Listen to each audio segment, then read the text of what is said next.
Bonsoir à tous, ravi de vous retrouver pour votre journal en français de ce soir. Voici les titres de l'actualité de ce mercredi. Son Excellence Frank-Walter Steinmeier, président de la République fédérale d'Allemagne et Luxembourg, et une délégation de haut niveau visitent la zone d'opération de déminage Halotras dans le village de Prasadja, commune de Donkao, district de Pur, province de Siem Reap.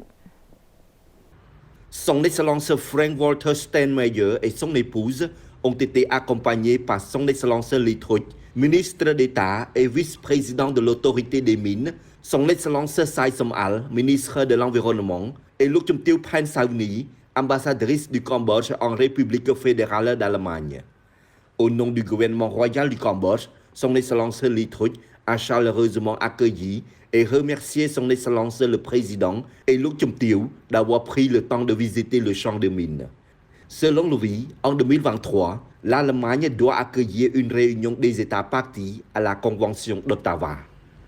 Le ministre d'État a remercié le gouvernement et le peuple allemand pour leur contribution au déminage humanitaire par le biais du projet de déminage de la Direction du développement et de la coopération de la Suisse appliqué par Halotras. Depuis 2016, l'Allemagne a fourni plus de 17 millions d'euros, déminé plus de 23 km² de terrain, l'équivalent de 578 champs de mines, et a bénéficié à plus de 130 000 personnes. Dans le même temps, l'Allemagne fournit un soutien au déminage au CIMAC depuis 1999 avec un budget de plus de 19 millions de dollars en déminant d'environ 30 km² de mines terrestres. À cette occasion, le ministre d'État a demandé à l'Allemagne de continuer à soutenir les travaux de déminage au Cambodge d'ici 2025. Le président allemand a déclaré qu'il continuerait à soutenir le déminage conformément à la vision de l'action contre les mines 2025 du Premier ministre cambodgien Samdech Techo Hun Sen. Au ministère du Développement rural, Son Excellence Bandit Sapiecha Okrabun a reçu M. Lee Byung-ho, président de la Korea Rural Community Corporation, et ses collègues pour une visite de courtoisie et discuter des travaux de renforcement du partenariat au Cambodge, mais également comprendre les besoins du Cambodge pour de futurs projets d'investissement.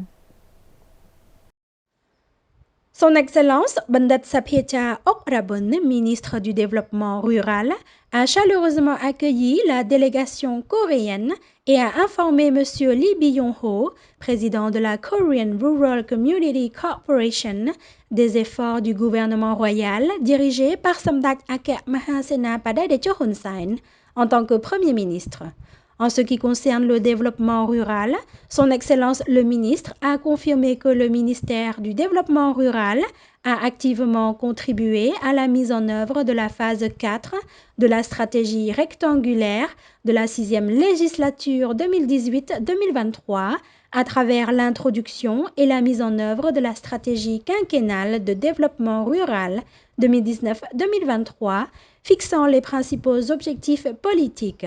Améliorer la qualité et la valeur de la vie des populations rurales dans un environnement économique, social et culturel. Le ministère s'est concentré sur des travaux importants pour améliorer la situation économique, sociale et culturelle des populations rurales, réduire la pauvreté et l'écart entre les zones rurales et urbaines pour parvenir au développement durable et civilisé en améliorant les conditions de vie des communautés rurales. À cette occasion, Son Excellence le ministre a exprimé sa gratitude à l'organisation Korean Rural Community Corporation qui a soutenu le gouvernement royal du Cambodge dans l'amélioration du développement socio-économique, notamment en apportant son soutien au ministère du Développement rural dans la conception et la mise en œuvre du projet Aide publique au développement qui est un partenaire important du gouvernement royal ainsi que le ministère du Développement rural. En réponse à Son Excellence le ministre, M. Lee Byung-ho a exprimé sa gratitude et sa joie au gouvernement royal du Cambodge ainsi qu'au ministère du Développement rural pour sa bonne coopération avec l'organisation Korean Rural Community Corporation dans le passé. Il a exprimé son soutien aux réalisations du gouvernement royal du Cambodge, en particulier le développement des infrastructures routières. Il a déclaré que la Korean Rural Community Corporation est une unité du gouvernement coréen sous le contrôle du ministère coréen de l'Agriculture. La Korean Rural Community Corporation étudie également un certain nombre de projets officiels pour l'année à venir en vue d'une coopération plus poussée entre la Korean Rural Community Corporation et le gouvernement royal cambodgien, en particulier le ministère cambodgien du développement rural. Le président de la Korean Rural Community Corporation a profité de l'occasion pour demander au ministère cambodgien du développement rural de renforcer davantage la coopération pour préparer des projets plus importants à l'avenir. Il a également invité son Excellence le ministre et son équipe à visiter la République de Corée.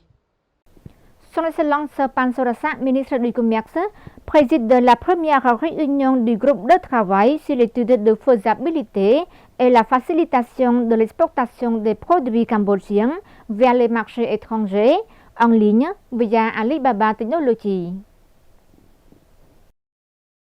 Le matin du 14 février 2023, au ministère du Commerce, Son Excellence Pan Sorasa, ministre du Commerce, a présidé la première réunion pour examiner la possibilité de signer un protocole d'accord entre le ministère cambodgien du Commerce et Alibaba pour exporter des produits cambodgiens vers des marchés étrangers en ligne. À cette occasion, le ministre a exprimé son plaisir de présider la première réunion et a demandé au ministère concerné de participer aux discussions et de fournir des contributions supplémentaires pour l'examen de la possibilité de signer un protocole d'accord entre le ministère du Commerce cambodgien et Alibaba.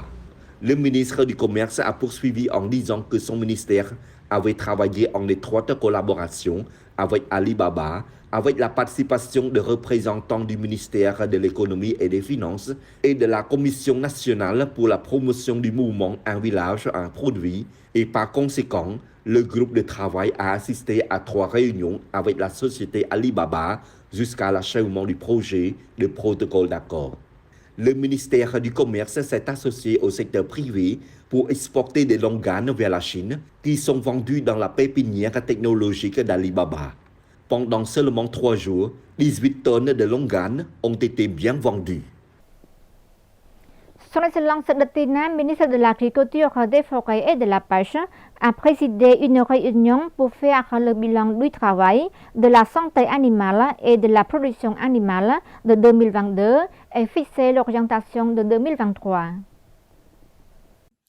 Lors de l'ouverture de la réunion du bilan de travail de la santé animale et de la production animale de 2022, Son Excellence le ministre de l'Agriculture, des Forêts et de la Pêche a remercié les dirigeants et responsables à tous les niveaux de la Direction générale de la santé animale et de la production animale pour leurs efforts pour surmonter toutes les difficultés et tous les défis en remplaçant leur rôle et responsabilité, même dans le contexte de la propagation de la maladie de COVID-19, pour réaliser de meilleurs résultats pour le ministère et le gouvernement royal en mettant en œuvre 11% de plus que prévu.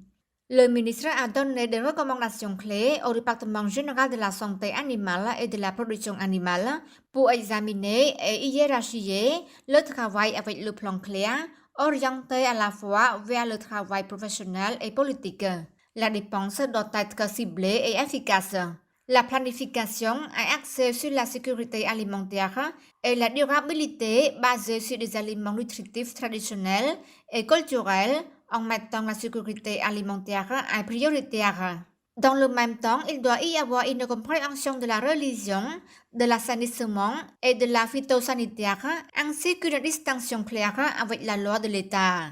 De plus, assurez-vous que les éleveurs, les consommateurs et les parties concernées de la chaîne de production sont satisfaits, comprennent correctement et ne se méprennent pas sur les politiques gouvernementales. Le travail de l'abattoir doit être amélioré et standardisé, durable et rentable pour servir le peuple. Pour le travail d'élevage des animaux a augmenté de 8,8% d'ici 2022 et par conséquent, le Cambodge peut fournir de la viande pour la demande locale jusqu'à 95% et la production de viande, les exportations d'animaux et les produits d'origine animale équivalent à plus de 2 milliards de dollars dans l'année passée. De plus, 26 usines nationales ont une capacité de production de plus de 1,5 million de tonnes par an en aliments pour les animaux, ce qui peut fournir 67% de la demande locale. Racha a organisé dans le district de Dantung, province de Kampot, un forum sur la nutrition communautaire, un projet multisectoriel de sécurité alimentaire et de nutrition. Le projet vise à améliorer l'état sanitaire, alimentaire et nutritionnel des femmes en âge de procréer, des femmes enceintes, des femmes allaitantes, des enfants de 0 à 23 mois.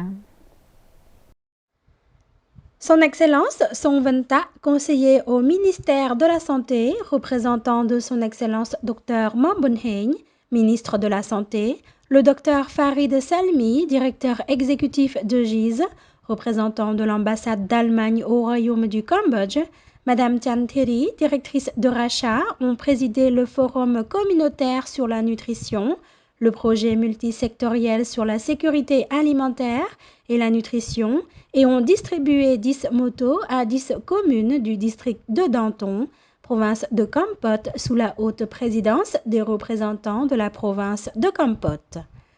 Madame Chan Thiri a déclaré que Racha est une organisation locale qui a mis en œuvre des projets dans 10 provinces du Cambodge. Dans la province de Kampot, des projets multisectoriels de sécurité alimentaire et de nutrition ont été mis en œuvre dans 4 districts, Takchu, Kampong Trat, Danton et Chuk, couvrant 90 villages dans 27 communes sous les auspices de GIZ.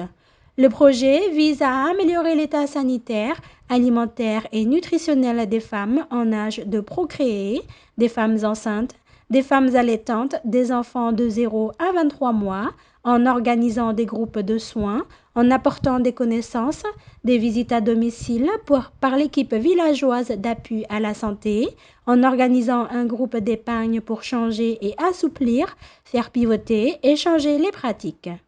Le docteur Farid Salmi, directeur exécutif de GIZ, conclut que pour éradiquer la malnutrition chez les enfants, nous devons travailler ensemble pour garantir l'éradication de toutes les formes de malnutrition.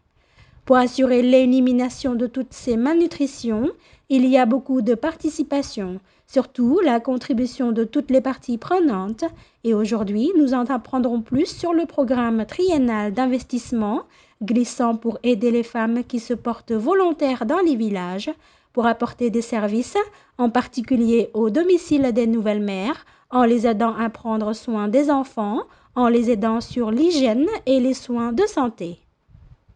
À cette occasion, Son Excellence Siu Peng, vice-gouverneur de la province de Kampot, a déclaré que les autorités provinciales de Kampot ont accordé une attention particulière à la sécurité alimentaire et à la nutrition.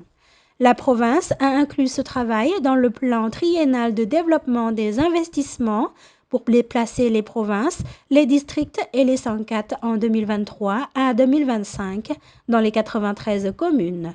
Cependant, afin d'obtenir de bons résultats, Son Excellence le vice-gouverneur a demandé à toutes les parties prenantes impliquées dans la production alimentaire de suivre correctement les techniques et les instructions des experts concernés. Dans son discours de clôture lors du forum, Son Excellence Songwenta a déclaré que la question de la nutrition et de la sécurité alimentaire a toujours un impact sur l'économie, la société, le bien-être des personnes, en particulier sur la santé des enfants. Selon une enquête du ministère du Plan en 2021, le nombre d'enfants de moins de 5 ans a diminué de 32% à 22%, mais le nombre d'enfants souffrant d'anémie continue d'augmenter. Pour aider à réduire et à éliminer ce problème, il faut éduquer, diffuser et mettre en œuvre correctement les programmes de sécurité alimentaire et de nutrition de la part de toutes les parties prenantes à tous les niveaux. Lors du forum, le projet a fourni des motos à 10 communes du district de Danton. Le projet s'attend à ce que la fourniture de transport facilite à l'administration communale la mise en œuvre des activités conformément aux indicateurs définis dans l'accord, notamment pour rapprocher les services des populations locales et mieux résoudre les problèmes des populations. C'est la fin de notre journal. Merci de votre fidélité. L'info revient dans 2 sur notre chaîne TVK avec Chamran Sousday. Très belle soirée à tous.